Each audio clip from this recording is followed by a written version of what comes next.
What would you do if the very people meant to protect your neighborhood destroyed your family's history in a single afternoon? For Raymond Brooks, the answer was simple. When the HOA bulldozed his century-old barn, he walked down to a forgotten steel valve by the water's edge, and turned it. Within hours, the lake that held their million-dollar homes began to vanish.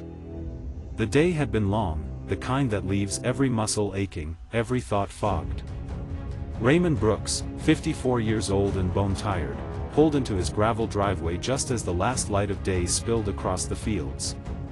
The sky bled orange and purple, but something was wrong. The horizon didn't look right. The familiar silhouette was missing.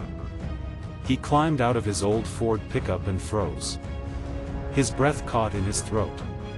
His knees nearly gave. Where the barn had stood for nearly a century, his family's pride, their lifeline, there was nothing but ruin. Splintered beams, crushed tin roofing, and scattered boards stretched across the dirt like the remains of a battlefield. Raymond's chest tightened. His mouth went dry. He whispered under his breath, almost too quietly for the night to hear. No, no, no. That barn wasn't just wood and nails. It was history. His grandfather had built its frame by hand. His father had repaired the roof after storms. Inside were his tractors, tools, the old hay baler he'd nursed back to life year after year. Boxes of keepsakes, his father's handwriting scrawled on their sides. All of it, flattened like garbage. Raymond stumbled forward, boots crunching on broken glass. The air reeked of diesel and sawdust. Tire tracks gouged deep into the dirt, fresh, wide, the kind left by heavy machinery. His heart pounded harder with each step. He bent down, fingers trembling, and pulled a bent iron rod from the wreckage. Recognition hit him like a hammer. It was his father's branding iron, the one Charles Brooks had used when he still raised cattle. Bent and useless now, like a broken bone. Raymond's vision blurred with rage. And then, movement. Across the fence line. 3 figures stood near a sleek black SUV with tinted windows. Waiting. Watching. At the front was Karen Whitfield, president of the Lakewood Estates Homeowners Association. Her blonde hair was twisted in a perfect bun, her tailored blazer crisp and spotless, as though this was a business meeting instead of the destruction of a man's life. Flanking her were 2 board members, arms folded, smugness painted across their faces. Raymond's fury broke loose. He stormed across the field, fists clenched, his voice raw. "You did this." Karen didn't flinch. "Mr. Brooks," she said coolly, "the board voted unanimously. That structure violated community covenants. It was unsafe, unsightly, and a hazard. Removal was necessary." Raymond's jaw trembled. Unsightly? That barn was older than every single house in this neighborhood. My father raised cattle here. My grandfather built that frame with his bare hands. And you, his voice cracked, you tore it down without even telling me? One of the men, Douglas Crane, smirked. Notices were mailed, Mr. Brooks. Several, in fact. You ignored them. We were within our rights. Raymond laughed bitterly, but it wasn't joy, it was rage burning through his veins. Your rights? On my land? You think because you built your fancy homes around a lake, you own everything that touches it? Karen's eyes turned cold. Your property lies within Lakewood's jurisdiction. You signed when the county annexed this area 10 years ago. Rules apply to everyone, Mr. Brooks. Even you. Her words landed like stones in his gut. Raymond wanted to curse, to swing, to do something, but all that came out was a hoarse whisper. You destroyed my family's history like it was nothing. Do you have any idea what you've done? Karen tilted her chin higher. We improved the community. That's what we've done. The board members turned, got into the SUV, and slammed the doors. Their taillights vanished into the night, leaving Raymond standing alone in the ruin of his past. He sank to his knees, the bent branding iron still in his hand. The night pressed in. Crickets chirped. His land felt hollow without the barn's frame cutting the sky. He spat into the dirt and muttered through clenched teeth. They don't know who they're dealing with. Because Raymond Brooks was not a man who lost quietly. Long before the glossy gates of Lakewood Estates gleamed in the Carolina sun, before million-dollar homes sprouted on the water's edge, the land was raw, wild, and honest. And at its heart stood the Brooks family. The barn wasn't just timber and tin, it was a monument. A heartbeat. A witness to 100 years of sweat, storms, and survival. Charles Brooks, Raymond's father, had always said, "Men build houses, but families build barns. A house can be sold, but a barn carries your name."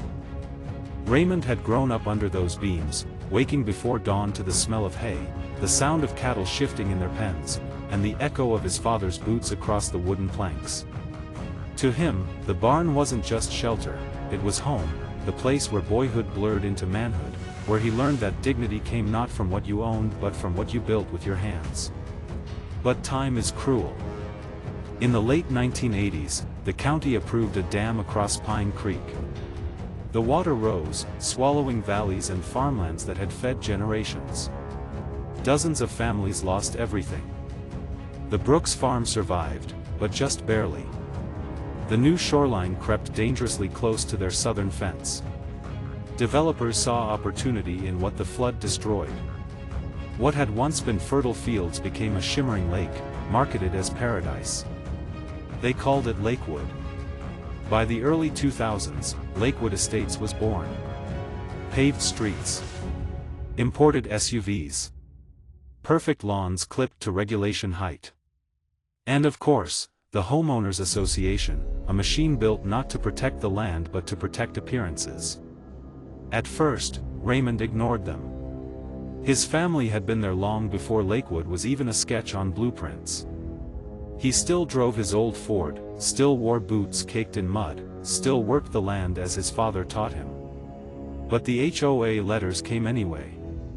Complaints about his barn's appearance. Notices about the chicken coop violating community standards. Accusations of noise disturbances when his dogs barked at coyotes in the night. Raymond crumpled most of them and tossed them in the trash. "A barn ain't supposed to look like a country club," he muttered once, waving a letter at his sister Janine. Janine had warned him. "They'll never stop, Ray. You're not one of them. You never will be." But Raymond believed in something deeper, that roots ran stronger than paper rules. That the soil remembered who tilled it first. That his family's legacy was untouchable. He was wrong. The night after the demolition, Raymond sat at his kitchen table, sleepless, a chipped mug of coffee cooling in his hands. Bills lay scattered across the wood grain, reminders of a world that demanded more than it gave. But all he could see when he looked through the window was emptiness, the horizon broken, the barn gone. He remembered his father's voice as clear as if Charles stood in the room. "This ground will outlast us, son. Treat it right, and it'll take care of you. But never let a man with polished shoes tell you your work is worthless." Raymond closed his eyes and gripped the table edge. They hadn't just destroyed a building. They had ripped away his dignity, spat on his father's memory, and dared to call it community improvement. And the more he thought of it, the more another memory stirred. Down by the fence line, hidden beneath decades of weeds, lay a rusted steel door set into concrete. Behind it, an ancient valve that controlled the lake's water levels. A relic from when the county dammed Pine Creek. Charles Brooks had shown it to him once, when Raymond was a boy of 12. The two had walked through thick brush, the smell of honeysuckle heavy in the air, until they reached the wheel. It was massive, painted red once, though rust had eaten most of its skin. Charles had placed a firm hand on the steel. "Ray, this here is more than metal. It's power. They can build houses, cut down trees, pave roads, but this valve controls their paradise. And it belongs to us. Don't ever forget that." Raymond had laughed at the time, not understanding. But standing at his kitchen window now, staring at the barren field where his barn once stood, he understood perfectly. Power. The HOA thought they held it. They believed their signatures, meetings, and bylaws made them untouchable. But they had overlooked something. Something buried deep in the weeds. Something still his. He rose slowly, his chair scraping against the floor. His hands trembled, not with fear, but with the spark of something dangerous. He pulled on his jacket, slipped into his boots, and stepped out into the night. The moonlight cut silver across the land as he walked the familiar path toward the lake.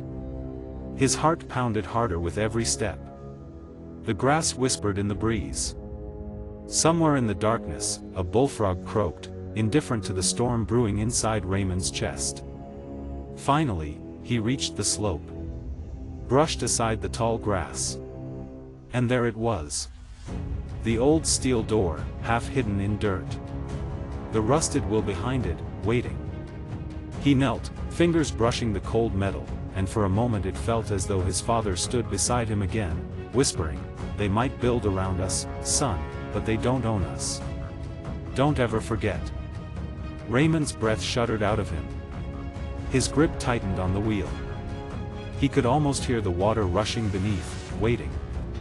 And yet, he hesitated. Because turning that wheel would mean war. Behind him, in the distance, headlights flickered at the edge of his driveway. A black SUV slowed, pausing just long enough to remind him, he was being watched. He stood frozen, hand on the valve, torn between revenge and ruin. And as the SUV rolled away, one thought burned hotter than the rest. What if the only way to make them respect him, was to drown their paradise in mud? Sleep didn't come easy anymore. Not after the barn. Not after the smug words of Karen Whitfield echoing in his ears. Raymond lay in bed that night, staring at the ceiling fan turning slow circles, his body exhausted but his mind relentless. Every time he closed his eyes, he saw splintered beams collapsing, his father's branding iron bent in half, Karen's lips curling as she said, "We improved the community." Improved. He let out a bitter laugh in the dark. If this was improvement, what did destruction look like? By dawn, he gave up on sleep and walked into the kitchen. His table was already cluttered with stacks of papers, utility bills, tax notices, and now a new pile of envelopes stamped with the HOA's letterhead. He hadn't even opened the last few. He didn't need to. He already knew the rhythm of their poison. Violation. Non-compliance. Action required. With a grunt, Raymond tore one open, the paper stiff in his calloused fingers. Notice of violation. Your property has failed to meet Lakewood Estates community standards. Unapproved outbuildings. Excessive clutter visible from roadway. Immediate remediation required to avoid fines. He tossed it aside, opening another. Final notice. Failure to comply will result in legal action. He laughed, sharp, joyless. The sound startled even him. Legal action. They had already bulldozed his barn. What more could they take? His truck? His soil? His dignity? Raymond slammed the papers back onto the table and rubbed his temples. His father's voice rose again in memory.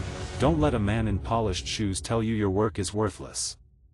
But the men in polished shoes were winning. And they knew it. By mid-morning, neighbors began to slow roll past his property. SUV windows cracked just enough to let eyes linger. A few nodded politely, most looked away quickly, pretending not to notice the ruin of his barn. But the whispers were everywhere. About time that thing came down. Eyesore, really. Surprised it lasted that long. Poor guy, but rules are rules. Every word was a dagger. And then came the knock. Raymond opened the door to find a tall man in a navy suit standing stiffly on his porch.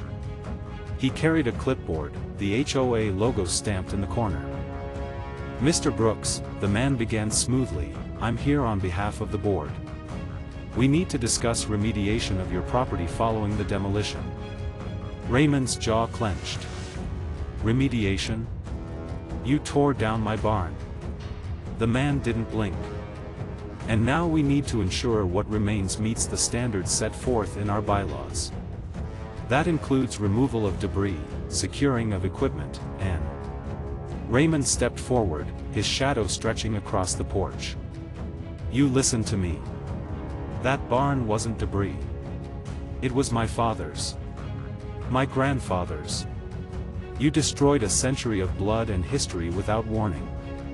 And now you're telling me to remediate?" The man adjusted his tie nervously but pressed on. "Non-compliance will result in daily fines. The board has authorized. Get off my land." For a long moment, the two men locked eyes. The HOA rep faltered first, retreating down the steps, muttering something about further action. Raymond shut the door with a slam that rattled the frame. That night, the phone rang. It was Janine. "Ray?" Her voice was tight, worried. "What's going on over there?" "I saw something online, about the barn." Raymond leaned against the counter, staring out the darkened window toward the lake. "They leveled it, Janie. Came in with bulldozers while I was gone. Said it violated covenants." Silence. "Then, they can't. Ray, they can't do that. They already did." Her voice sharpened. "Then you fight them. Take them to court." Raymond's laugh was low, bitter. "Court? You think I've got money for lawyers? They know I don't. That's why they did it. They think I'll just roll over. Will you?" Raymond's eyes shifted toward the tree line, where the moonlight touched the slope leading down to the hidden valve. "Not this time." "Ray," Janine whispered, sensing the change in his tone. "What are you thinking?" "Something they won't expect," he muttered. "Promise me you won't do anything stupid." But he didn't answer. The following day, another letter arrived. This one heavier, stamped in bold red. "Notice of pending fines. Failure to comply with remediation will result in a lien placed on your property." Raymond read it once, twice, then crushed it in his fist. Lien. On his land. His father's land. He stormed outside, the paper still in his hand, and hurled it into the rubble of the barn. The wind caught it, flapping it against broken beams. His chest heaved. His heart thundered. That was the moment he knew. The HOA wasn't going to stop. Not with letters. Not with threats. Not until they buried him under rules and fines and legal jargon. Unless, he buried them first. He turned toward the lake, its silver surface glimmering under the sun. Families laughed on their decks. Children splashed at the shoreline. All of them lived comfortably because of that water. Water he controlled. Raymond's lips curved into a grim smile. "They think they've broken me," he muttered. "But they just handed me the one thing they'll never see coming." That night, Raymond walked back down to the weeds and brush at the edge of his land. The old steel wheel loomed in the moonlight, rusted but alive. His hands closed around it. His arms tensed. The wheel groaned, metal against metal, the sound of a sleeping beast stirring awake. Raymond froze, breathless. One more turn, and their lake would begin to fall. But if he did it, there would be no going back. The moon hung low, casting silver streaks across the water. The lake shimmered like glass, hiding the storm waiting beneath its calm surface. Raymond stood at the tree line, his boots sinking into the damp earth as he pushed through tall grass and tangled brush. The night smelled of honeysuckle and mud, thick with the buzz of crickets. His pulse hammered louder than any sound in the woods. There it was. The old steel valve, half buried in concrete, hidden beneath weeds. The wheel was massive, rust bleeding across its spokes. His father's voice echoed in memory, as if the old man stood behind him in the dark. "This valve, Ray, this is more than steel. This is leverage. They might build their castles around us, but don't forget, we hold the key to their water." Raymond knelt, running his hand across the cold metal. The wheel felt alive, as though it had been waiting all these years for him to return. And tonight, it would wake. He hesitated. For a long time, he just knelt there, staring at the rust, feeling the weight of what one turn would mean. If he walked away, nothing would change. The HOA would keep pressing. The letters would keep coming. The liens, the threats, the smug looks on their faces whenever he drove through his own land. But if he turned it, the lake would fall. Their docks would tilt. Their shiny paradise would rot into mud. His breath shook as he gripped the wheel with both hands. It groaned, stiff at first, like a beast waking from a long slumber. He leaned his weight into it, muscles straining. The sound carried through the ground, deep, hollow, like thunder buried beneath the soil. Then, a rush. A roar of water tearing through hidden pipes. It vibrated in his bones. Raymond stumbled back, staring wide-eyed. He had done it. The valve was open. For a moment, fear stabbed through him. Had he gone too far? What if the county came? What if deputies showed up at his door? What if they called it sabotage? But then, he pictured Karen Whitfield's smirk as she stood by the rubble of his barn. The board members crossing their arms with smug satisfaction. The endless letters. The threats. And the fear burned away. In its place came something else. Something he hadn't felt in years. Control. The next morning, Raymond woke before sunrise. He poured himself a cup of black coffee and sat on his porch, rocking gently in his chair. From there, he could see the glint of water at the shoreline. It looked the same as always, or almost. By mid-morning, he noticed it. The waterline was lower. Not by much, just a few inches, but enough that the docks didn't float perfectly level anymore. A few posts stuck awkwardly out of the water, bare where they were usually hidden. Neighbors didn't notice at first. They went about their morning jogs, their deck breakfasts, their boating routines. But Raymond noticed. And it filled him with a quiet, burning satisfaction. The wheel had moved. The lake was falling. By noon, the whispers began. Strange, isn't it? The shoreline looks lower. Probably just the heat. Evaporation. Yeah, but not this much, not this fast. SUVs slowed near Raymond's driveway. Faces turned toward the lake, then toward his porch. He rocked calmly in his chair, eyes hidden beneath the brim of his hat. Sam Price, his old neighbor, wandered over by late afternoon. The retired electrician leaned against the fence, squinting at the water. "You touched that thing, Ray?" Sam asked quietly. Raymond didn't answer right away. He took a long sip of coffee, savoring the bitterness, then finally muttered, turned it halfway. Sam let out a low whistle. "Well, you've got their attention now. By tomorrow, they'll be squawking like hens in a storm." "Good," Raymond said, his voice flat. "Let them panic." That evening, as the sun bled across the horizon, the lake glowed orange and gold. Families grilled on decks, children splashed in the shallows, couples paddled out in kayaks. They didn't see it yet. Not fully. But Raymond did. He stood at the edge of his land, arms crossed, staring down at the weeds that concealed the wheel. It hummed faintly in his memory, as though it were still groaning beneath his hands. A single thought pulsed in his mind. They wanted me broken. Instead, I've got the power to break them. As night fell, his phone buzzed. A text from Janine. "Ray, I saw something online. People are talking about the lake dropping. Are you behind this?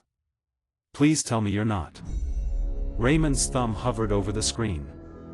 For a long moment, he didn't reply. Instead, he looked out over the darkened water. Already it sat lower than yesterday. Already their paradise was slipping away.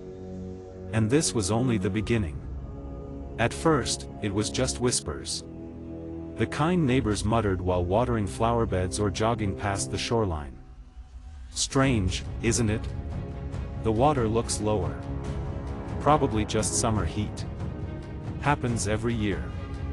No, not this much, not this fast." By the second morning, whispers turned into worry.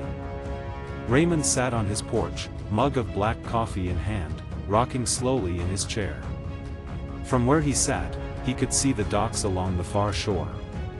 Their posts looked longer today, exposed by another foot of receding water. Kayaks leaned sideways in shallow muck. A pontoon boat sat awkwardly, its motor half buried in clay. He watched it all unfold with a calm that bordered on eerie. The world around him was unraveling, but for the first time in years, he didn't feel powerless. He felt in control. By mid-morning, neighbors gathered in small groups at the shoreline. Men in golf shirts folded their arms, staring at the waterline. Women with clipboards took photos. Children pointed at rocks that hadn't been visible in decades, their laughter tinged with confusion. At noon, a group of homeowners stormed into the Lakewood clubhouse. The HOA board convened in a rush, voices sharp and urgent. Karen Whitfield stood at the head of the table, her blazer immaculate, but her composure cracking. "This is sabotage," she declared. "The lake has dropped nearly 2 feet in less than 48 hours. Property values are at stake.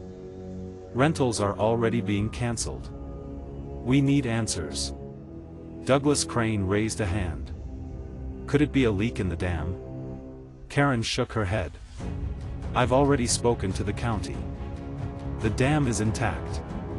No storms, no breaches. That leaves one possibility: tampering." A murmur swept the room. Someone whispered, "Who would even know how to tamper with it?" Karen's eyes narrowed, sharp as glass. "Someone with access. Someone who's been nothing but hostile to this association." The room fell silent. Several heads turned instinctively toward the window, where Raymond Brooks' property stretched beyond the tree line. "Brooks," someone muttered. Karen seized the moment. "Exactly. He's been defiant for years. His property sits on the original dam easement. If anyone still has control of that old valve, it's him." Gasps rippled through the crowd. A man in the back stood, fists clenched. "If he's behind this, he's putting every one of us at risk. My family rents our house to vacationers. Do you know how much money I'll lose if this continues?" Karen slammed her folder shut. "Then we hold him accountable. Tonight, I'm calling the county again. Tomorrow, we'll pursue legal action. In the meantime, keep your eyes on that shoreline. If you see Brooks anywhere near the valve, report it immediately." Raymond didn't need to be inside the clubhouse to know what was said. He could hear their panic from across the water. He could feel their fear radiating through the small town. And it made him smile. That evening, Sam Price ambled over from his property, leaning on the fence post with weary eyes. He'd seen a lot in his 70 years, storms, floods, droughts, but he'd never seen Lakewood like this. "You really did it, didn't you?" Sam said quietly. Raymond didn't look up from his coffee. Turned it halfway. Sam let out a low whistle. "Well, you've got their attention now. The whole place is buzzing like a hornet's nest." "Good," Raymond muttered. "Let them sweat." Sam studied him a long moment. "Ray, I get it. They wronged you. They went too far. But this is a line you can't uncross. Once they know it's you, they'll throw everything at you, lawyers, sheriffs, whatever they can find. They won't stop. Raymond's eyes hardened. Neither will I. By the third morning, panic bloomed into chaos. The lake had fallen another 2 feet overnight. Docks tilted dangerously, their posts groaning under uneven weight. Boats sat stranded in mud. Fish flopped helplessly in shallow puddles, the air thick with the sour stench of decay. Vacationers from Charlotte and Raleigh, who had paid thousands for lakefront luxury, stormed rental offices demanding refunds. "I paid $2,000 for this week," one father shouted, his children crying behind him. "What am I supposed to tell my kids? They can't even swim." "My boat's ruined," another woman snapped. "Who's going to cover the damage?" Property managers stammered, promising the HOA was investigating. But the truth was clear, the lake was dying, and no one could stop it. Local news vans arrived by mid-afternoon, cameras rolling as reporters pointed at the cracked shoreline. Here in Lakewood Estates, one journalist announced live on air, a mysterious drop in water levels has residents in panic. Some blame faulty infrastructure. Others whisper sabotage. But all eyes are turning to one man, local farmer Raymond Brooks, whose property borders the original dam site. The footage cut to Karen Whitfield, perfectly groomed despite the chaos behind her. "This is a deliberate act of hostility," she told the camera, her voice full of righteous fury. "Mr. Brooks has resisted this community's standards for years. We believe he is abusing outdated easement rights to drain the lake. We will pursue every legal avenue to stop him." The segment ended with the camera panning across the shrinking lake, fish skeletons gleaming in the mud like bones in a graveyard. Raymond watched the broadcast from his living room, the volume low. His face stayed calm, but inside his chest burned. Hostile. That was their word. They flattened his barn, erased his history, and he was the hostile one? He almost laughed. The irony was too bitter to swallow. His phone buzzed. Janine again.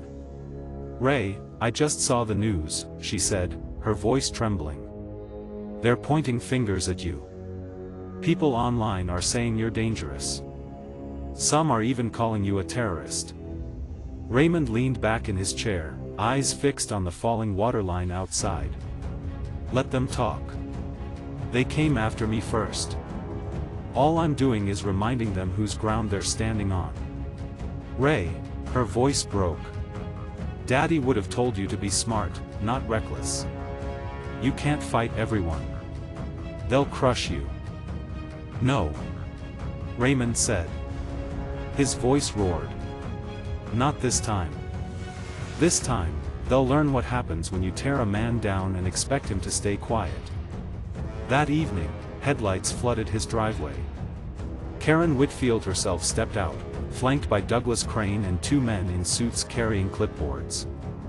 "Mr. Brooks!" Karen shouted across the yard, her voice sharp, brittle with fury. "We need to speak with you. Now."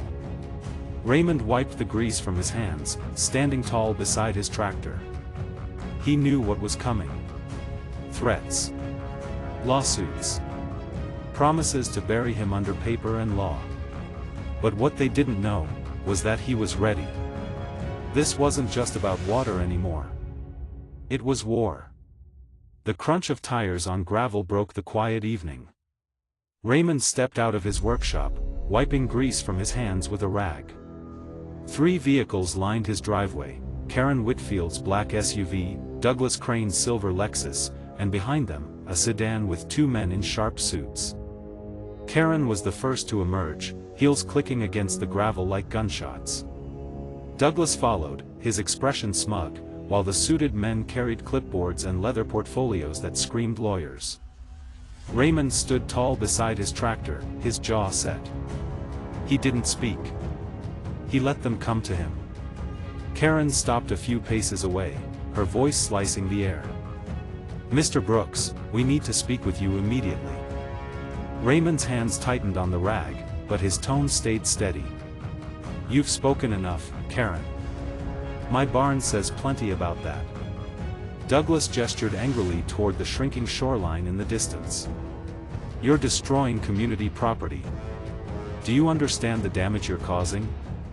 Families are losing money, rentals are being cancelled, boats are being ruined. Raymond cut him off. His voice was calm, but sharp as a blade. Community property? That valve was deeded to my family in '87. My father signed the papers with the county. It was ours before you laid a single brick in this place. Don't forget, this land fed people before you drove your golf carts across it.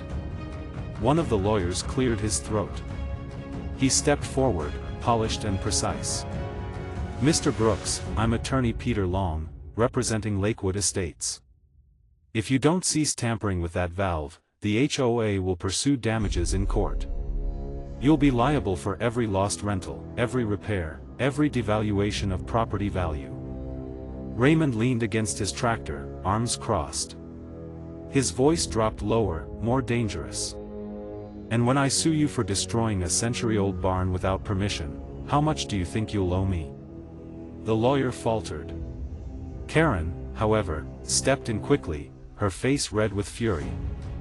You're only making this worse for yourself, Brooks. We will crush you in court. This isn't a fight you can win. Raymond stared at her a long moment. Then he spoke softly, almost like a confession. Funny thing is, Karen, you thought you could take everything from me. My tools. My history. My father's legacy. But now I've got something you can't buy back with lawsuits. Time. Every minute that valve stays open, your water drops. And I'm the only one who decides when it stops. Karen's face twisted with rage. You'll regret this, she hissed, before spinning on her heel. Douglas and the lawyers scrambled after her, their silhouettes swallowed by the headlights as the SUVs pulled away. Raymond turned back to his tractor, but his heart was pounding. He knew what this meant. It wasn't a feud anymore. It was war. The next day, county trucks rolled down the narrow road, orange lights flashing. A crew of engineers stepped out, accompanied by 2 deputies in uniform. Behind them came a crowd of homeowners, eager for a front-row seat to the drama. Raymond was already there, standing with his arms folded near the valve's hidden steel door. One of the engineers approached cautiously. Mr. Brooks, we're here to assess the situation. Residents have claimed you've been tampering with water levels. Raymond gestured at the rusted will behind the door. This valve was deeded to my family in 1987. I've got the paperwork in my house. It's mine to maintain. If you want to see for yourself, bring a court order. The engineer shifted uncomfortably, glancing at the deputies. We don't have authority without a judge's signature. We were just asked to inspect. Then your inspection's over, Raymond said flatly. Behind them, the crowd of residents erupted. He's ruining us, one woman shouted. My garden's dead. My kids can't swim, another cried. You've got to stop him. The deputies held up their hands, warning the crowd back. Without a legal order, their hands were tied. The county crew packed up reluctantly, retreating under a storm of angry voices. Raymond stayed rooted, unmoved, as insults rained down from his neighbors across the fence line. Sam Price, watching from his porch, finally walked over once the crowd dispersed. His voice was quiet but heavy. You've stirred a hornet's nest, Ray. They're not going to back off. They'll come harder now. Raymond's eyes stayed fixed on the half-empty lake. His voice was low, firm. Let them. They wanted a fight, now they've got one. By the 3rd day, Lakewood looked like a battlefield. The shoreline cracked and muddy. Boats tipped on their sides like dead beasts. Fish carcasses littered the shallow pools. The stench of rot carried on the wind. News crews crowded the entrance road, their cameras pointed toward the devastation. Headlines scrolled across screens. Private lake drains, residents blame local farmer. Community in crisis as HOA faces backlash. Karen Whitfield stood at the clubhouse steps, microphones shoved in her face. "This is sabotage," she declared for the cameras. "Mr. Brooks has resisted community standards for years. We believe he is abusing outdated easement rights to hold this neighborhood hostage. We will not be intimidated." But even as she spoke, cracks began to form in her empire. Inside the clubhouse, an emergency HOA meeting descended into chaos. Douglas Crane slammed his hand on the table. "This isn't working, Karen. The more you push, the worse it gets. People are furious, not just at him, but at us." From the back, Ellen Strauss, one of the older residents, raised her voice. "He's not wrong. You bulldozed his barn without a community vote. You lit the fire, Karen. Don't be surprised it's burning now." Half the room erupted in agreement, the other half in anger. Fingers pointed. Voices shouted. Neighbors who once sipped wine together at lakeside parties now screamed across the table like enemies. For the first time since Lakewood Estates was founded, the community wasn't united. It was fractured, split down the middle between those who blamed Raymond and those who blamed Karen. That evening, Janine called again. Her voice trembled with both fear and awe. "Ray, it's all over the news. People online are divided. Some are calling you reckless. Others are calling you a hero. But either way, they're saying your name." Raymond leaned back in his chair, staring out the window at the shrinking lake. "Good. Let them say it. They've ignored me long enough. Now they'll never forget." Janine's tone softened. "Ray, I just need to know, how far are you willing to go with this?" Raymond's eyes narrowed, his voice a whisper meant more for himself than for her. "As far as it takes." 2 days later, heavy machinery rolled onto his property again. But this time, it wasn't for demolition. Karen herself stepped onto his land, her posture weary, her voice stripped of arrogance. Raymond stood on his porch, arms folded, waiting.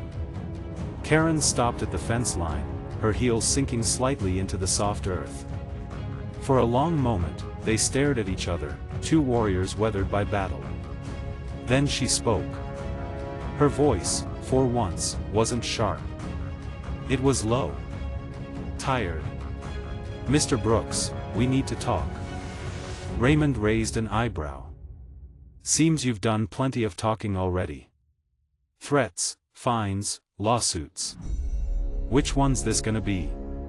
She swallowed, her gaze flickering toward the gutted shoreline of the lake. The once glittering jewel of Lakewood Estates now looked like a scar, mud, dead fish, tilted docks. A paradise turned graveyard. "You made your point," she said finally. "We went too far." Raymond said nothing. He let the silence sit, heavy and uncomfortable. Karen shifted, clutching her folder tighter. "Destroying the barn, that was wrong. I thought I was protecting the community. But in truth, we destroyed something we didn't understand. And now, it's cost us more than we ever imagined." Still, Raymond stayed quiet. Her voice dropped. "So what will it take? What do you want?" Raymond's jaw tightened. He looked past her toward the wreckage of his barn, still a twisted heap of boards and rusted tin. He thought of his father, his grandfather, their calloused hands on the same beams, their sweat soaked into the same soil. When he finally spoke, his voice was steady, unshakable. "I want respect." Karen blinked. "Respect? That barn stood for generations. You thought you could erase it like it was an eyesore. But it wasn't just wood. It was my family. My history. If you want me to shut that valve, then you rebuild it. Not a shed. Not a box with walls. A real barn. Solid. Like the one my father built." Karen's lips parted, but no words came out. Raymond leaned forward, his eyes locking onto hers. "And I want it in writing. From this day forward, my property is exempt from your rules. No more letters. No more harassment. No more pretending your bylaws are bigger than my family's blood." The silence stretched. Finally, Karen nodded. Slowly. "A barn, rebuilt at our expense. And a signed exemption. Done." Raymond studied her face, searching for the usual arrogance. But for once, he saw none. Only defeat. Only acceptance. "Good," he said, turning back toward his porch. "You get started. Then I'll close the valve." 2 days later, the sound of heavy machinery filled the Brooks property again. But this time, the machines didn't tear down, they built. Neighbors gathered at the roadside, whispering in disbelief as crews laid a new foundation. Beams rose one by one, strong and tall. Fresh lumber stretched into the sky, carrying the weight of a century's memory. Some residents scowled. Others nodded quietly, almost respectfully. Children pointed from car windows, asking their parents why the man with the old pickup truck was having a barn built on HOA money. By the week's end, the barn stood complete. A gleaming structure of wood and steel, proud against the horizon. It wasn't identical to the one his father had built, but it carried the same weight. The same soul. Raymond turned the valve shut. The water gurgled back into stillness. Slowly, the lake began to refill, covering the mud, the rocks, the skeletons left behind. It would take time for the scars to fade, but already the homeowners sighed with relief. For them, it was over. But for Raymond, something deeper had begun. When the last nail was driven into the new barn's roof, Janine arrived. She stepped out of her car, tears brimming in her eyes as she looked at the structure rising where the rubble had once been. "Ray," she whispered, her voice breaking. "Daddy would be proud. Not because you won, but because you didn't let them bury us." Raymond's throat tightened. He placed a rough hand on her shoulder. "Wasn't about winning. Wasn't about barns or lakes. It was about making them see me. See us." Sam Price leaned against the fence, a faint smile on his weathered face. "And now they won't forget. You reminded them, this land has a memory longer than any deed." Raymond nodded slowly. For the first time since the demolition, his chest felt lighter. Weeks passed. Life in Lakewood Estates returned to something resembling normal.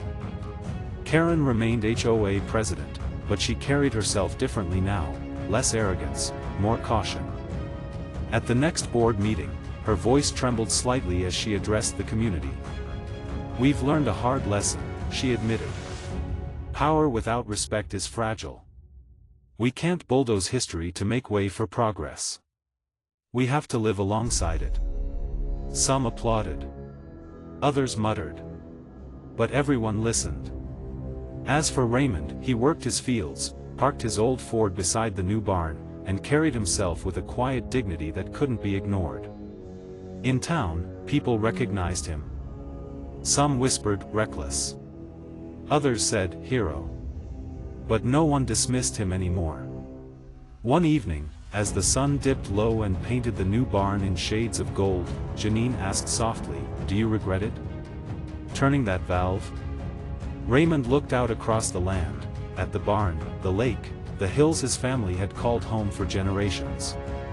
His answer was quiet, but sure. "No. Because sometimes, you've got to remind people that respect isn't given. It's demanded. They thought they could erase me with a bulldozer. But all I did was prove I was still very relevant." Janine smiled faintly. "You scared the hell out of them." Raymond smirked. "Good.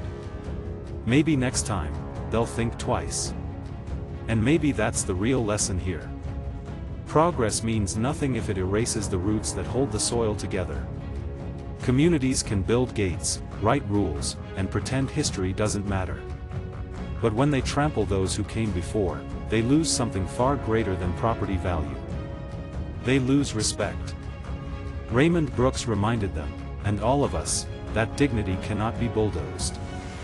Legacy cannot be voted away in a boardroom. And sometimes, standing your ground means turning the wheel no one else dares to touch. So I'll leave you with this. If someone tried to erase your family's history, would you fight back? If this story gripped you, drop a comment below, hit that like button, and make sure to subscribe for more true stories where power, pride, and justice collide. Because these aren't just tales. They're reminders that respect, history, and courage still matter.